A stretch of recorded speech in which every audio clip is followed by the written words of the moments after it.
Dando continuidade a uma série de vídeos sobre carreira que eu venho disponibilizando a vocês, eu gostaria hoje de apresentar uma entrevista que eu gravei com um executivo que ele nos conta a história sobre a sua trajetória de carreira, as suas dificuldades, como é que ele se atualiza e como é que ele se desenvolve profissionalmente. Ele nos conta também como é que ele faz para equilibrar a sua vida pessoal com a carreira, visto que ele tem 3 filhos de idade entre 2 e 6 anos. Né? Para quem não me conhece ainda, eu sou Lutz Rosalém, faço mentoria para líderes e executivos e eu os ajudo no desenvolvimento das suas carreiras, no autoconhecimento, na preparação para promoção ou recolocação em alguma empresa externa. Eu também os oriento em problemas pontuais, quando existe a necessidade deles discutirem algum assunto importante, alguma coisa bem específica para que eles possam tomar uma decisão. E é isso que eu faço com o André, já há algum tempo. Sempre na preparação para o desenvolvimento da carreira e também na discussão de problemas bastante específicos quando ele precisa realmente tomar alguma decisão importante. Então, o André Virgílio, ele é um brasileiro, tem 36 anos, já reside nos Estados Unidos há 18 anos e atualmente ele é diretor de operações de uma empresa de seguros de plantações. E ele está em fase de preparação para ocupar a vice-presidência da empresa nos próximos meses. Eu venho trabalhando com ele intensamente nessa preparação, tanto quando ele ocupou a posição de diretor, como agora, como ele está se preparando para ocupar a vice-presidência. Né? E como o André tem alcançado resultados bastante rápidos e muito positivos, além dele ter um pensamento bastante voltado para o desenvolvimento da equipe dele, um pensamento voltado para o seu desenvolvimento profissional o tempo todo, eu quero então compartilhar com vocês esses pensamentos, com o objetivo de poder realmente contribuir também para o desenvolvimento da carreira de vocês, ok? Vamos lá então, ouvir a entrevista com o André? Obrigado pelo convite, eu tenho o prazer de estar participando do seu canal e gostaria também de falar um oi para as pessoas que vão nos assistir e seria um prazer também se vocês tivessem perguntas depois para a gente entrar em contato. Mas, ao assunto, já fazem 18 anos que eu moro aqui nos Estados Unidos, saí do Brasil quando eu acabei o 2º grau e vim com o intuito de cursar o 2º grau aqui, aprender um outro idioma, e mais uma coisa acabou levando a outra. Eu entrei numa faculdade onde cursei informação em tecnologia e também estudei na área de negócios. Durante esse período de estudo, eu tive a oportunidade de começar a trabalhar como estagiário numa agência de seguros que foca na venda e serviço de seguros voltados à agricultura.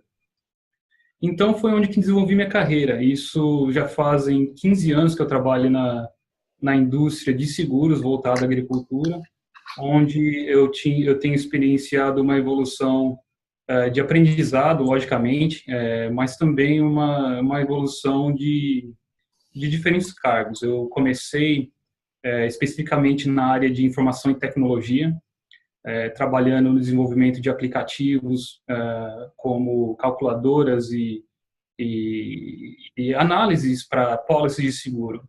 Realmente trabalhando como programador, isso foi no início. Com o tempo, o trabalho foi desenvolvendo, a empresa foi crescendo também, e eu tive a oportunidade de começar a gerenciar o departamento de informática. Essa foi a minha primeira experiência como gerente. E olhando para trás, mais ou menos 10 anos, é difícil de acreditar como a oportunidade foi dada. Sem experiência nenhuma, sem conhecimento nenhum, apenas com teoria, mas nada menos, foi uma experiência excelente, o que me ajudou muito a chegar onde eu estou hoje. E André, só interrompendo, por que você acha que foi dada essa oportunidade a você? Como é que você avalia isso?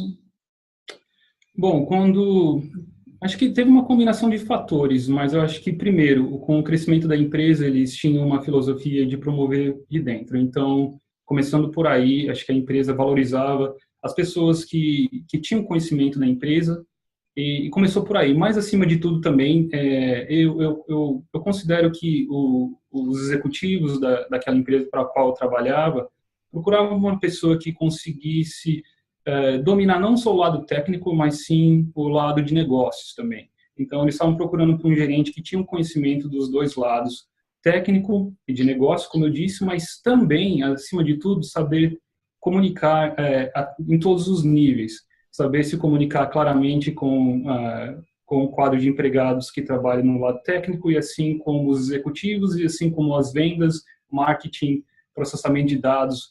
Então, um gerente que tivesse a fluência e a capacidade de se adaptar de acordo com a audiência. Então, acho que esse foi um dos parâmetros que foi usado para fazer essa seleção. E como é que você acha que você conseguiu toda essa experiência? Como é que você adquiriu esse lado comportamental de tratar com funcionários, esse lado da área de negócios, de marketing? Conta um pouquinho para nós como é que você evoluiu nesse ponto, visto que você começou como um estagiário. Bom, eu acho que isso foi uma combinação também de teoria, de educação. Quando eu comecei a faculdade aqui nos Estados Unidos, eu sempre tive um interesse muito grande na área de tecnologia, mas, ao mesmo tempo, eu sempre me interessei pelo lado de humanas, pelo lado da psicologia. Tive várias classes básicas no tópico de psicologia, de comportamento humano, que me interessou muito. E eu sempre tive eu considero um lado mais natural para entender as pessoas. Eu observo muitas pessoas, eu presto muita atenção no comportamento, na linguagem corporal, no jeito de usar as palavras, o que incomoda, o que não incomoda. E com o tempo você começa a ler as pessoas. Eu acho que isso é uma técnica que se você trabalhar, você consegue desenvolver com o tempo. Se você prestar atenção aos que estão à sua volta numa reunião, é um cenário excelente para praticar isso. Quando você não está falando, mas sim, se você olhar em volta aos outros membros da equipe, você consegue entender onde que está a cabeça das pessoas. Então, eu acho que isso foi uma das áreas que eu foquei, foi prestar atenção nas pessoas, escutar e tentar entender o que motiva, o que lida as pessoas a agirem de formas específicas. Uhum. E se eu pudesse te perguntar assim, qual é o seu objetivo de carreira? Né? Onde você quer chegar? O que você me diria? Bom, meu objetivo de carreira, hoje em dia eu tenho que aprender muito ainda. Eu acho que o primeiro objetivo é continuar aprendendo. Nunca estar satisfeito com onde a gente está, né? Acho que isso é óbvio, acho que todo profissional tem isso em mente, isso não é nada novo para ninguém, mas eu levo isso muito a sério. Acho que o meu primeiro objetivo é continuar aprendendo, continuar reconhecendo que eu tenho minhas fraquezas, continuar explorando quais são essas fraquezas, procurar melhoras em cima disso, procurar estratégias para melhorar, mas, ao mesmo tempo, capitalizar também no que eu acho que eu faço bem. Então, esse é o meu primeiro foco. Em termos de crescimento profissional, eu acho que isso vai ocorrer naturalmente. No entanto, que eu continue aprendendo, eu acho que novos desafios, novos cargos, novas responsabilidades virão. Por exemplo, nessa organização que eu trabalho hoje em dia, hoje eu tenho um cargo de diretor de operações. No futuro, eu gostaria um dia de liderar essa empresa. Esse é o meu objetivo. Então, como é que eu vou chegar lá, se esse é o meu objetivo? Bom, primeiro, eu tenho que entender, e estou, no momento, entendendo as áreas que eu não tenho responsabilidades diretas. Então, onde eu exploro no meu tempo, que eu tenho um pouco, quando eu tenho um tempo livre, onde as áreas que eu exploro é entender quais são as decisões que aquele nível de executivo toma no dia a dia. Quais são os estudos, quais são as decisões diárias que esse executivo toma. Então, na área de finanças, por exemplo, é uma coisa que eu não tenho envolvimento hoje em dia, mas procuro, no meu tempo vago, entender o que se envolve nessa área, quais são as decisões, quais são as competências que precisam ser obtidas, quais são os estudos que eu preciso explorar, quais são as leituras que eu preciso fazer. Então, isso acontece diariamente. Então, eu volto àquele ponto inicial. O exercício de aprendizagem é diário, com um foco que daqui 5 anos, esse processo de aprendizagem vai me espero que daqui 5 anos, 10 anos, vai me levar a essa transição natural. Mas sim, lógico, tem um objetivo de crescer profissionalmente, tem um objetivo de um dia, realmente, ter a oportunidade de liderar essa empresa. Eu acho que como estrangeiro, eu diria que nessa empresa onde eu estou, eu não encontro dificuldades. Eu acho que eu trabalho com um grupo que é um grupo muito diverso, e se existiu alguma dificuldade, eu não notei. Mas vamos tirar a experiência dessa empresa, vamos colocar um pouco mais abrangente esse tópico. Sim, existem as dificuldades. Eu acho que um estrangeiro trabalhando aqui nesse país, especificamente nos Estados Unidos, tem as dificuldades primeiro, com o sotaque. Você é desafiado em relação a isso, né? Então, eu acho que uma das coisas que me ajudou no passado é estar sempre preparado.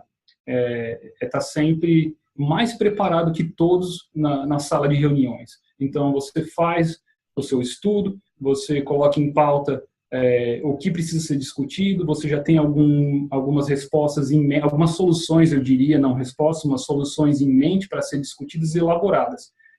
Mas não só isso, a execução. Eu acho que você está preparado com uma estratégia é uma coisa, mas você executar e demonstrar que conseguiu executar com sucesso, você começa a ganhar a confiança de todos ao seu redor, mas eu acho que os resultados que você traz no dia a dia, com o tempo, minimiza e completamente desaparece. Mas, voltando à pergunta principal, dos desafios diários, né? Eu acho que um dos desafios que eu me lido no dia a dia é esquecer um pouco o lado tático e trabalhar mais no lado estratégico. Eu acho que é muito fácil, como um executivo, você, em transição, que é o que no meu momento hoje em dia, eu estou passando de um lado de uma transição mais operacional do dia a dia para um cargo mais estratégico, é muito difícil você desligar a luz, por dizer, e um dia acordar do outro lado e começar a pensar estrategicamente. Isso é um processo. E esse processo é muito desafiante. Então, isso é uma coisa que eu trabalho no dia a dia. Esquece dos problemas diários. Foca no próximo. Foca no futuro. Nem que o futuro seja uma semana, um mês, mas é sim um futuro. Se, como executivo, você não conseguir fazer essa transição, eu acho que tem uma probabilidade muito grande de você não ter um sucesso que você queira. Então, esse é um dos fatores. Eu acho que o segundo fator, falando pessoalmente, é mais o lado técnico. E você não vai saber tudo o que os seus gerentes sabem. Você tem um grupo de gerentes com o qual você trabalha que são muito melhores tecnicamente do que você é. Então, reconhecer isso é muito importante. E eu faço essa relação com o primeiro ponto que eu fiz. Esquecer do dia a dia, focar no estratégico. Isso também é relacionado com o fato que você não precisa saber tudo. Você nunca vai saber tudo.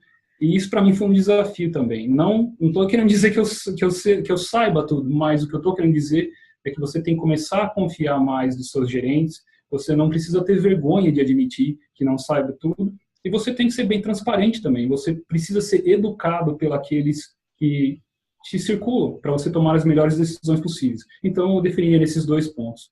Uhum. Então, o que você disse, vamos pegar aqui e voltar um pouquinho nas reuniões. Antes de você entrar para uma reunião, ou antes de você entrar para uma discussão com o seu presidente, ou algum diretor, algum outro diretor, mesmo que seja no mesmo nível hierárquico com você, que o seu, você diz que você se prepara muito para essa reunião, para essa discussão. É isso que você diz? Exatamente. Eu nunca entro numa reunião por entrar. Se tiver uma reunião marcada é porque tem um propósito. E se eu sentir que esse propósito não é definido, eu não apareço. Eu falo, qual é o propósito da reunião? Eu pergunto primeiramente quais são as pautas, qual é o propósito, o que se espera ser alcançado. Então, eu tento esclarecer primeiramente com quem organizou a reunião, quais são os objetivos, para eu poder me preparar. E a partir disso, eu estudo um pouco o tópico e, como disse anteriormente, elaboro algumas pautas em mente para ser discutidas. Se eu sou o organizador de uma reunião, eu defino com antecedência quais são os objetivos e o que a gente espera alcançar. o que significa sucesso naquela reunião. Eu acho que todos nós sabemos como profissionais, eu acho que uma das maiores perdas de tempo e as maiores perdas de dinheiro em organizações hoje em dia são reuniões. Então, eu acho que reunião é uma coisa muito importante, tem que ser levada a sério e aí a gente parte daí. Uhum. E você, então, hoje é subordinado direto ao presidente da empresa? Sim, hoje eu trabalho no quadro de executivos da empresa, o meu supervisor é o presidente da empresa. Ah. E esse é o seu próximo objetivo? Sim, gostaria muito. Eu acho que eu tenho uma ambição, mas é uma ambição que eu diria saudável, entendeu? Eu acho que não me consome, mas ao mesmo tempo tem alguma coisa que eu nunca estou satisfeito, entendeu? Então, às vezes, acho que fica até sempre tem alguma coisa que te move, que você quer mais, entendeu? E no lado profissional eu sempre gostei disso, sempre gostei do próximo passo, do próximo desafio. E eu vejo naturalmente como isso um dia, se as coisas acontecerem como a gente planeja, envisiona, de assumir o cargo de presidência da empresa, se a oportunidade existir. E como é que você se atualiza? Assim, em termos de desenvolvimento, de leitura, de cursos, como é que você age com isso? Bom, uma pergunta excelente. E, primeiramente, eu vou dizer que eu preciso melhorar muito nessa área, eu reconheço isso. Eu tenho 3 crianças em casa, um pouco do lado pessoal meu, 3 crianças muito pequenas.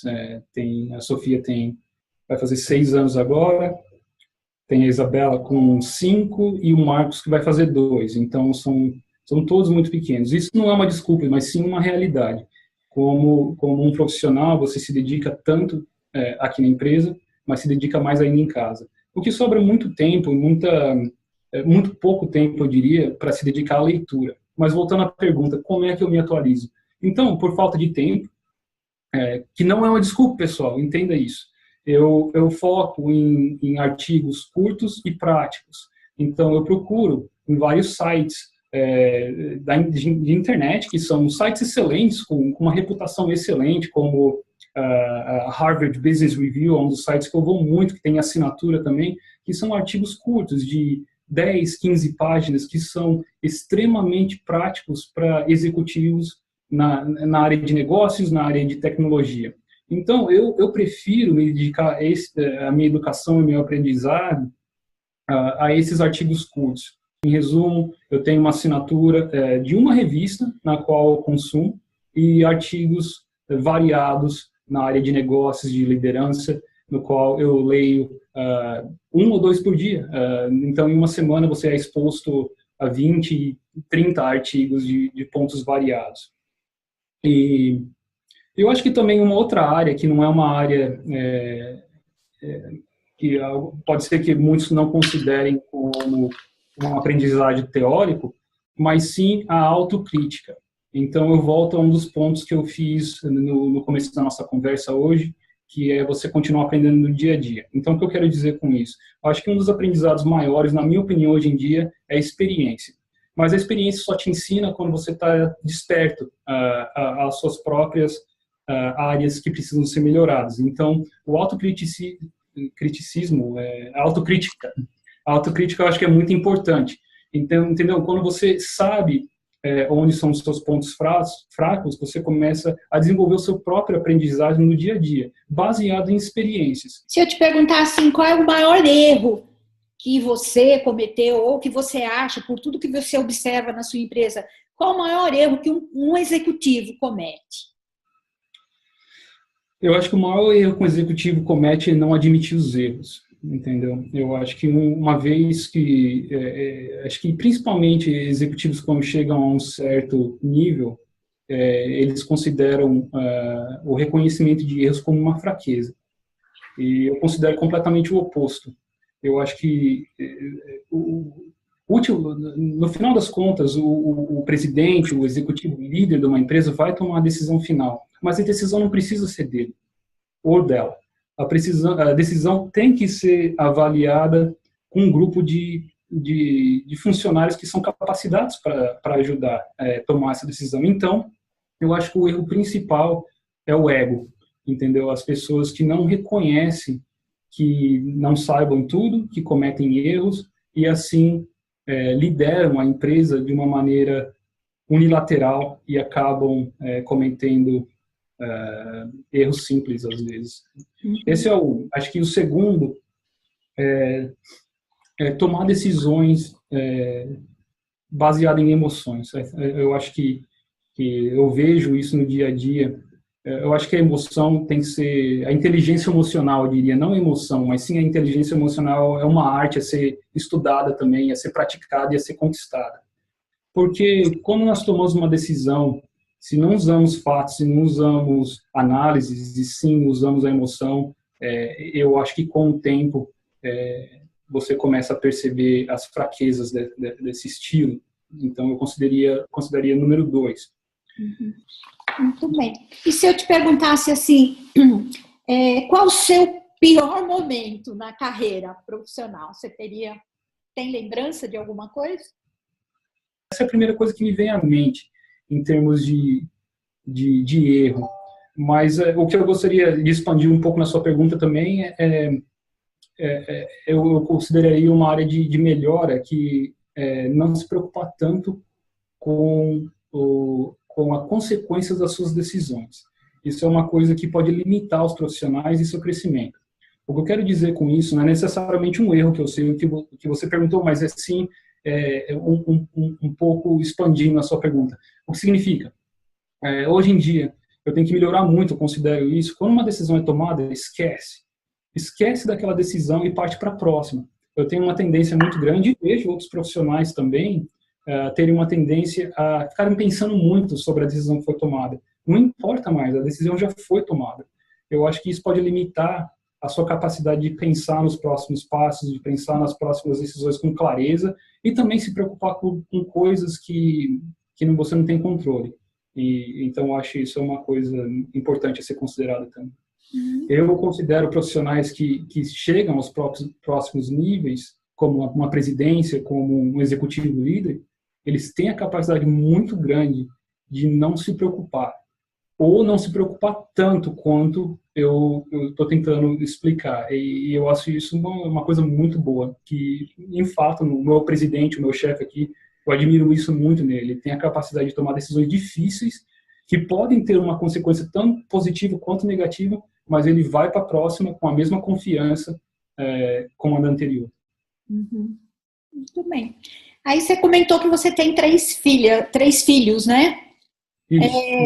Conta um pouquinho para a gente, assim, como é que... Porque a vida, né, é uma coisa integrada. Então, é a carreira, é a família, são os estudos, né? E você já falou um pouco de cada um. Conta um pouquinho como é que você integra a sua vida profissional com a sua carreira. O que pega para um profissional, para um executivo do seu nível, ter uma família com 3 filhos pequenos, né? Como é que você faz essa integração?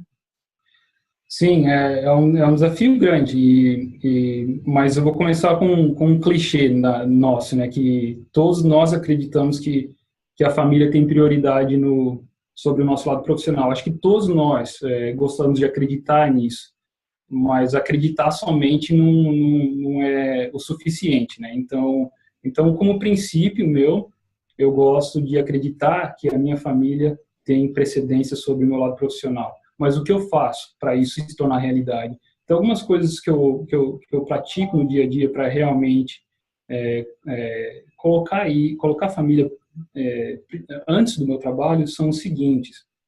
Tem um dia estressante no trabalho, que acontece com todos nós. Acontece, quanto menos esperamos, tem uma situação completamente estressante. Então, nesses dias eu tenho muito cuidado. Eu penso, eu ajo com precisão, eu diria, quando eu chego em casa. Eu tenho consciência do meu estado psicológico, então eu tenho uma calma elevada para tratar minhas crianças que são muito pequenas e gostam de gritar comigo. Então, nesses dias, eu tenho, igual eu disse, um cuidado especial para não deixar essa influência externa vir para dentro da minha casa. E tem funcionado. E nos dias que eu me estresso em casa são os dias que eu tive um dia tranquilo no trabalho. Por quê? Porque eu estou mais relaxado, não estou tão consciente do quão importante manter a calma com crianças pequenas, precisamente em casa, certo? Mas, outra, número 3 na minha lista, todas as decisões que eu tomo aqui no trabalho, em termos de viagem, em termos de reuniões, em termos de trabalhar fora da jornada comum de trabalho, eu levo em consideração o que está acontecendo na rotina da minha família também. Então, quando eu estou olhando meu calendário no trabalho, eu olho meu calendário da família. Eu tenho minhas crianças têm um jogo de futebol, tem uma ocasião especial na escola, então eu tento combinar na melhor maneira possível os dois. E tem dias que eu saio do trabalho às 10 da manhã para atender um evento na escola e volto imediatamente depois. Então, planejamento. Planejamento é muito importante. Mas esse planejamento ele só tem sucesso quando você trabalha para um empregador que tem uma filosofia de família e trabalho similar à sua. Então, às vezes, isso não é possível todas as vezes. Talvez a sua situação hoje em dia, você trabalha para um empregador que não tem essa consideração pela família. Tudo bem, é uma empresa e isso não é um requisito no seu emprego, certo? Mas, idealmente, você conseguiria encontrar um empregador que tem a mesma filosofia de combinar a família e o trabalho de uma forma uniforme. Mas, então, são essas algumas coisas que eu uso no meu dia a dia, algumas das práticas que eu uso no meu dia a dia para alimentar essa teoria de que a família vem primeiro do que o trabalho. Então, o que você, resumindo, eu posso entender que você disse assim, que ao buscar um emprego, você tem que entender quais são os seus valores e se os valores da organização estão de acordo com os seus, para poder fazer essa combinação, é isso? Exatamente, exatamente. Eu acho que se for uma possibilidade, tudo fica mais fácil depois disso. Muito bem. Perfeito, André. E você, 18 anos morando aí fora, você tem alguma pretensão de voltar para o Brasil? Não tenho nenhuma pretensão de voltar para o Brasil. Eu acho que já moro aqui metade da minha vida e eu acho que não me iria voltando. Nunca podemos falar nunca e não, nunca sabemos o que pode acontecer. Mas estamos muito bem aqui, gostamos muito de onde moramos, temos uma qualidade de vida excelente. Sentimos falta do Brasil, nos sentimos falta da família, com certeza, do tempo. Eu acho que como brasileiros nós temos muito tempo. Aqui não existe esse tempo livre. Então, tudo tem o seu lado positivo e negativo. Mas, em resumo, não temos a ideia de voltar. Muito bem. Pelo que eu estou vendo aí, hoje você está falando direto do seu trabalho. Você está no seu horário de trabalho. Isso, estou no horário de trabalho e estou falando do meu escritório. Uhum. Muito bem. Se você pudesse dar um recado para os profissionais, para os executivos, que recado você daria?